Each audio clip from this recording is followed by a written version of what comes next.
Welcome to Pretty Lies and Alibis. Let's seek the truth and travel the long road to justice together. What you know, Alibiers. Welcome to another episode of Pretty Lies and Alibis. I'm Gigi. Good to have you here. It's Friday. We made it to the weekend. I'm looking forward to a lot more work because I have to go through this testimony in the Adam Montgomery trial for the week, sum that up, and put out an episode either tomorrow or Sunday. I'm not sure which day. So keep an eye out for that. We're going to keep going on Roberta Laundrie's deposition. Before we get started, you know what to do if you're on YouTube. I don't have to tell you guys this, but I'm going to anyway. If you haven't hit subscribe, don't forget to hit that subscribe button, like the video, share it with your friends. If you want notifications, don't forget to hit the little bell. It'll tell you every time I upload something new. Music fact of the day. Here Comes the Sun.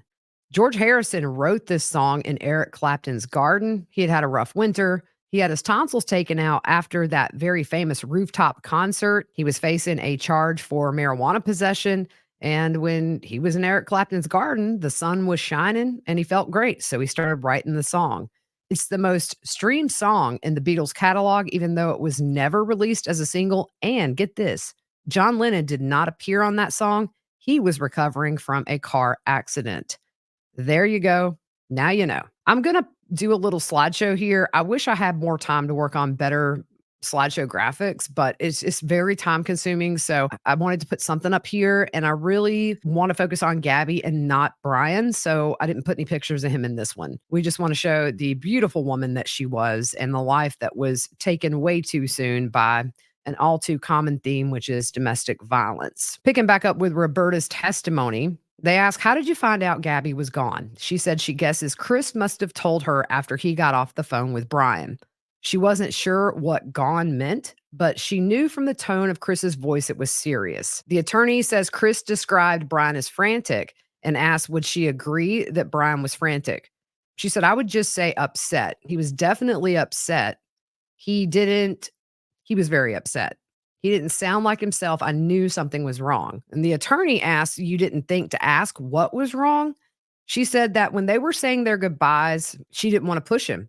She thought maybe he was sad to say goodbye. It wasn't until she got off the phone that I thought, no, he sounds more than just sad. The attorney says you had a good relationship with your son. You knew he was upset, but you just said goodbye.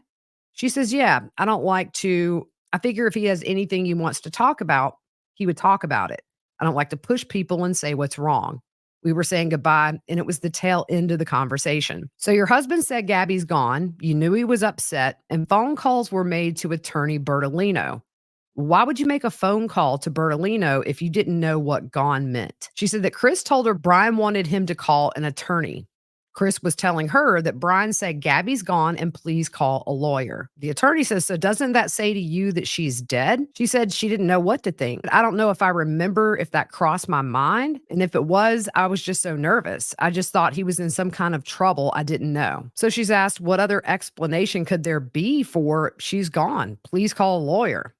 Roberta said a lot of things ran through my head. Possibly they got in a fight. Maybe she's going to press charges against him or something. I didn't know. She didn't call Brian back after that. She said, I don't know if we talked again that day. The attorney says, well, your son's upset. Your husband says that Brian says Gabby's gone. Call a lawyer. You never call your son back immediately to say what's going on.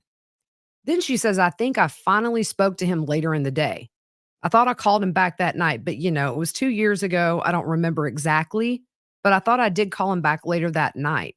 But by that point, I think our attorney had said, just don't talk to him about anything. The attorney would be the one to talk to Brian. The attorney asked again, given what she knew, is there any other explanation besides she's dead? Roberta says a lot of things crossed her mind. One of them was that they got in a fight. Maybe he hit her.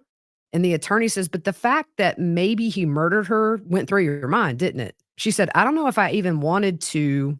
I think I was so panicky, it might have gone through my mind.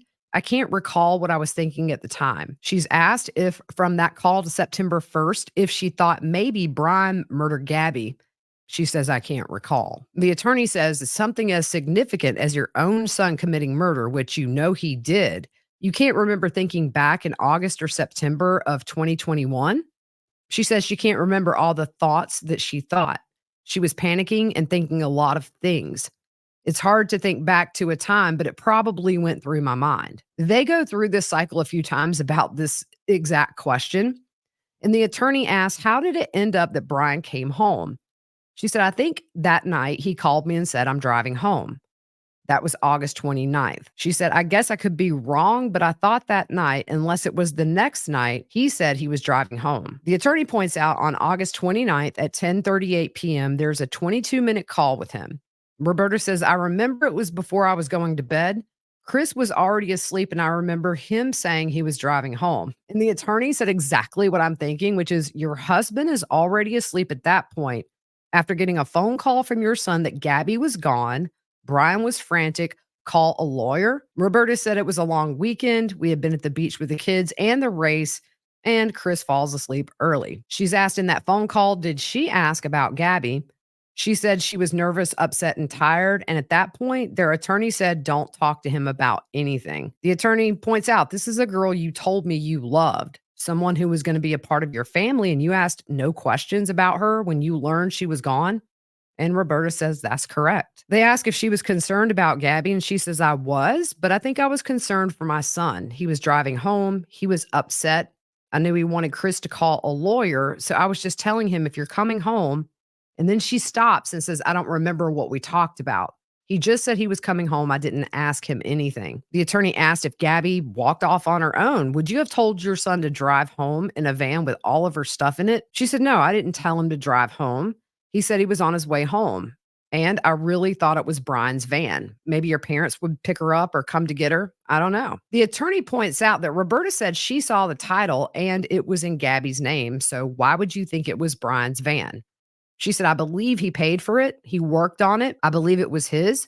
And I think it was just a nice gesture to put it in her name. I knew she couldn't afford to pay for her. She was leasing a car she didn't want. Brian was paying for the lease, and she finally drove it home and left the car at her parents' house. So I think he wanted to put the van in her name to be nice, but I don't even remember her driving it. She's asked, when you learned your son was on his way back, you didn't say, wait a minute, what about Gabby? You have all her belongings in the van. You can't just leave her there. She said, I just figured it was his van. I know when my daughter broke up with her boyfriend, they divided things later. The attorney says, did your daughter kill her boyfriend? And Roberta says, I never asked. The attorney says, you never asked. She said they broke up, but I never asked why. When people break up, I don't ask the details. She's asked, did you have any concerns that the young lady you loved, friendly, someone who was going to be your daughter-in-law, a part of your family, someone who lived with you? Did you have any concerns her body might be laying out somewhere unprotected? She says, I didn't think that. I was concerned for her well-being because I cared about her.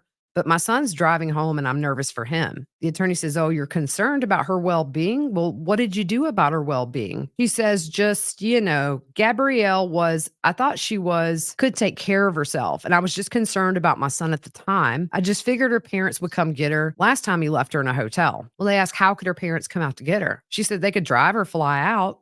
And the attorney says, well, where would they go? Roberta says, I don't know, wherever she was. They ask, where was she? She said out west on their vacation, their trip. You had Gabby's phone number and you're concerned about her well-being. Did you try to call or text her? She said, no, I was just concerned about my son. And the attorney says, because you knew he murdered Gabby. And she said, no, he was upset. I knew he needed a lawyer and I hope not. Jumping over to Brian's dad, Chris's deposition. He said when Brian got home, he seemed okay and he wasn't upset. But then he said he was like a kid who came home in trouble. When asked if he thought Brian murdered Gabby, he said no. He did ask over the phone before Brian came home what happened, but Brian freaked out, so he didn't press. He said the attorney said not to ask, don't get into it. He says all he knows is he was waiting on Brian to tell him something. Back to Roberta. They ask if Brian brought Gabby's things in the house, and she says she didn't look. And the attorney points out that things, including her laptop, were found in her house. And she said, I don't remember what they found. They gave me a list of what they took. I don't remember if her laptop was there. The attorney asked when Brian got home, did you ask about Gabby? She said no. By that time, my attorney advised me just not to talk about anything. So I just gave him something to eat and we didn't talk about anything. As a mother, someone who loved Gabby, despite what your lawyer said, why didn't you ask questions of your own? And she said, that's what Stephen told us to do, and that's what I did. And she's asked, you could just write her off that easily? She said, I wasn't writing her off. She said the attorney told them not to contact anyone, which is also why she didn't contact Nicole Schmidt and Joe Petito. She met Nicole once or twice, but never met Gabby's dad, Joe. Gabby's mom tried calling her after September 1st. Roberta didn't answer. Guess why? Her attorney told her not to. She denies that she blocked her on the phone. And as far as Gabby's mom contacting her on Facebook Messenger, Roberta said she didn't really use Facebook. Chris can't remember if Gabby's family tried to call or not. The attorney with Chris asks if he thought how Gabby's family must be feeling. And he said, of course, I was thinking about that. He said he's a considerate person. It wasn't a pleasant thing for anybody. They bring up when Brian went missing and how awful it felt for them. And he said, of course. The attorney points out, you knew what the Petitos were going through at that point and how awful it felt. And he said, of course. But then the attorney says, you know what they were going through. And then Chris says, not really, because I had no idea what happened. Gabby could have left. The attorney again brings up when Gabby was missing, you could imagine how they felt, which was the same way you did when Brian was missing. Chris says, what do you want? What do you want me to tell you? I didn't know what to do about it. I wasn't able to help anybody. Roberta said after Brian got back, they mostly stayed home, cooked meals, went out to dinner once or twice, and they watched TV, but nothing too much. She's asked about that camping trip. She says they went overnight because they had reservations at Fort DeSoto. They had just bought a new camper and they wanted to test it out. So the attorney says, so your life went on as normal. She said, we did normal things. Well, she's asked, how could you go on vacation knowing that Gabby was gone and her family was looking for her? She said, we had just planned to test out the camper overnight and we were just doing regular things. I didn't know. They move on to talk about when Brian left on September 13th to go hiking. Their attorney said on several occasions that Brian was grieving when he left. She said, I didn't see him as grieving. I don't know, I guess worried and concerned. And I know he was talking to Steven on the phone. Steven told us to keep him close, keep him calm, and that's what we did. Now, in Chris's deposition, he said he didn't know Brian was leaving on the 13th. The attorney says to Roberta, as a mom, your natural instinct is to speak with your child if they're hurting. Well, did you when he came home? She says no, she didn't talk to him. She didn't pump him for information, but certainly to love him, to feed him, to hug him, and to give him lots of love and keep him safe. The attorney says, so you ignored your motherly instinct and followed the attorney's advice? She said, I think my motherly instinct was to follow the attorney's advice and to do what was best for my son. And that's what I was doing. She said him going to prison didn't cross her mind, but she said that would have been traumatic. She's asked what were her worries. And she said that Brian would be okay about whatever issue he had to deal with as far as Gabby and that it would end well. She's asked if Gabby ever walked off by herself. And she said that Gabby oftentimes wouldn't come home at night or would disappear. She said, like one time I was having a family dinner party and she didn't show up for it. And it turned out she was in New York and hadn't mentioned it. So I really didn't keep track of her. She was independent. She would go out at night. We didn't know where she was until 4 a.m, but she's not our daughter. I'm not going to tell her she can't go out at night. Sometimes we were going to have a holiday. She knew I shopped and cooked and recipes that she liked, and then she wasn't there. Look, if Gabby's reaction to Roberta's pie is any indication, can you blame Gabby? I think you'll see as we go through this part of the deposition that Roberta really, I think, was jealous of Gabby and Brian's relationship. And on the next episode, when we get into her explanation of the burn after reading letter, it really becomes apparent that she saw Brian as this little kid, that she was having a hard time accepting the fact that he was a grown man and in a relationship and making his own decisions. So she denies it, but she ain't fooling me. She said Gabby was allowed to come and go as she pleases, and it's different when you live with your daughter. This is just the girlfriend of my son. And see, she said a mouthful there. She said the longest time Gabby disappeared was when Gabby went back for Easter. She didn't know if Gabby was coming back. They switched gears and asked when Chris gave the attorney the retainer for $25,000 in relation to when Brian got home. She said probably the very day he got back. The attorney points out that Bertolino said he wasn't retained until September 11th. So why would they write a check if he wasn't retained at that point? She said her understanding was it was going to be sent to lawyers out west on Brian's behalf. She says the retainer was for her and her husband to defend them against the plaintiffs Petito and Schmidt. Chris said in his deposition the $25,000 to Bertolino was for him to represent them in what was going on. When asked what he thought needed representation, Chris said, I thought anybody would want representation, is what anybody does. He later says it was for the three of them, him, his wife, and Brian. Roberta is asked if she was ever under criminal investigation, and she says yes. After Brian went missing, the FBI wanted to question her. So if that's considered an investigation, yes. She said they wanted to see if she knew where Brian was and something electronic she had done. All she could think was she went with Brian to the store to get a new cell phone, but she doesn't see how that was wrong. She also says that she wanted to make clear when the attorney asked about the camping trip, she cleared that with their attorney, Bertolino. He said, just do what you normally would do.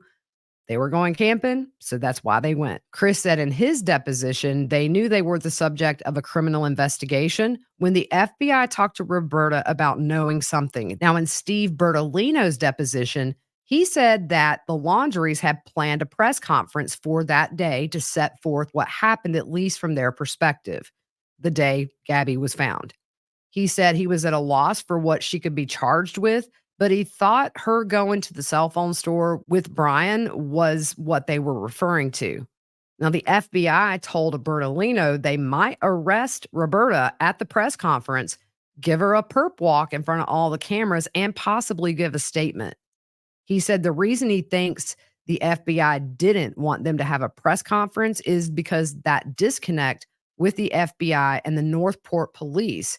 He brings up the point where they mistook Roberta for Brian when she left the house in the car. But Bertolino said he thinks they didn't want him to speak because of the disarray they were having in the investigation. The attorney moves on to the statement that Bertolino released on September 14th. This is the statement. This is understandably an extremely difficult time for both the Petito family and the Laundrie family. It is our understanding that a search has been organized for Miss Petito in or near Grand Teton National Park in Wyoming.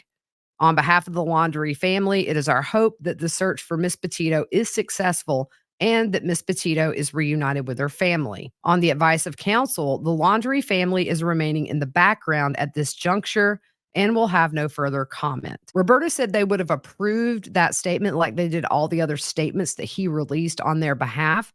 She said the reason was they had people banging on their doors and their windows and sending death threats. This statement was meant to calm the public down.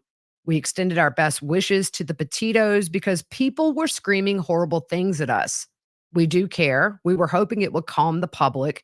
It was a very scary time. We couldn't leave the house. It was frightening. She wanted to show the public they cared. They were demanding a statement from us. We felt we should give one if they're demanding it, or it could get even worse. So you see there, the whole point of the statement wasn't from the depths of their heart. It was so people would back off. She said that was on the 14th. At that point, Brian had disappeared. The media started to pressure them. It was getting ugly with the media and all kinds of crazy people. The attorney points out that part of the statement said it's an extremely difficult time for both the Petito and Laundrie family. How is it difficult for the Laundrie family? She said, well, we didn't know where Brian was. He was missing. I think we had people screaming outside the door. It was just a difficult time. She said when Brian left on the 13th, he said, see you later.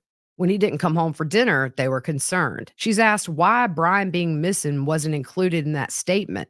She said they hoped he would come back later that day or the next. Brian's attorney reported him missing on the 13th. They didn't think they needed help looking for him, but they wanted to let the FBI know he had not come home. And she was worried about him, but not enough to alert the media. The attorney points out that statement was 16 or 17 days after they had been told by Brian that Gabby was gone, and asked what they meant when they hoped the search for Gabby would be successful. She said they hoped that they would find her and she would be fine. They hoped for the best and they wanted to extend that to Gabby's family. And when asked what led her to believe that Gabby might be reunited with her family, she said, nothing led me to believe. I just hoped it. They were looking for her. They asked if she pretty much knew Gabby was dead, and she said, no, I hoped for the best. but we planned for the worst in this case. We got Brian a lawyer, but we certainly hope for the best.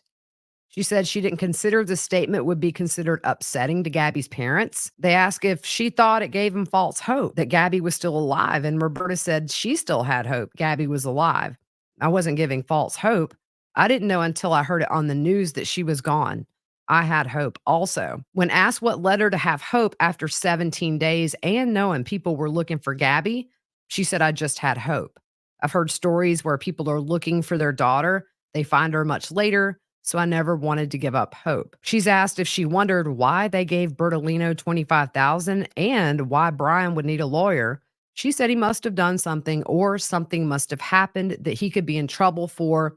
Whatever it was, we wanted to get a lawyer for him. So they say Brian said she's gone. He needed a lawyer, and you realize there was a likelihood she was deceased. Roberta said, I don't know if I thought that was a likelihood. I hope she would be all right. I never imagined it would end like this. They move on to September 16th. The Northport police said they knew exactly where Brian was. Did you call and ask where Brian was? She said no. She was just relieved they knew where he was. She said, I was very happy when I heard they knew where he was. She was desperate to learn where he was. They asked if someone knew where Brian was, wouldn't you want to know? And she says, as long as the police knew where he was, I was relieved. I said, okay, good. I guess eventually the police will bring him back home or I'll go visit him. I didn't need to know exactly where he was. I was like, good. They got him. They asked, well, where would you go visit him? And she said, wherever the police had him. They said, we know where Brian is. So I said, great. I'll get to see him wherever he is. But she didn't think he was in jail. She assumed they meant he was at headquarters. And where else would he be if he wasn't at my house? It meant he was okay and all that. They bring out a letter from the Petito Schmidt family attorney that was dated September 15th, 2021. Roberta said she saw it in the media. She's asked what they did when they read it. She said, I don't remember. Call our lawyer. I don't know. Let's read that letter real quick. It's not in the deposition, but we'll give it a little context here. We are writing this letter to ask you to help find our beautiful daughter. We understand you are going through a difficult time. Your instinct to protect your son is strong. We ask you to put yourselves in our shoes. We haven't been able to sleep or eat, and our lives are falling apart. We believe you know the location where Brian left Gabby. We beg you to tell us. As a parent, how could you let us go through this pain and not help us? As a parent, how could you put Gabby's younger brothers and sisters through this? Gabby lived with you for over a year. She was going to be your daughter-in-law. How can you keep her location hidden? You were both at Jim and Nicole's house. You were both so happy that Brian and Gabby got engaged and were planning to spend their lives together. Please, if you or your family have any decency left, please tell us where Gabby is located. Tell us if we are even looking in the right place. All we want is Gabby to be home. Please help us make that happen. Roberta says they didn't respond to it because their attorney asked them not to talk to anyone. She said it did have an impact on her and she felt bad. She was worried. She felt bad for them, but she was following her attorney's advice. She's asked in hindsight if she thinks staying silent was good. And she said, I don't know what would have happened if we had taken a different path. The attorney brings up a text from September 19th that was sent from the attorney Bertolino to Jossie Carbonate from WPBF. It says, the news about Gabby Petito is heartbreaking. The Laundrie family prays for Gabby and her family. So they ask Roberta, how is it heartbreaking to the Laundries? She said it was heartbreaking in so many ways.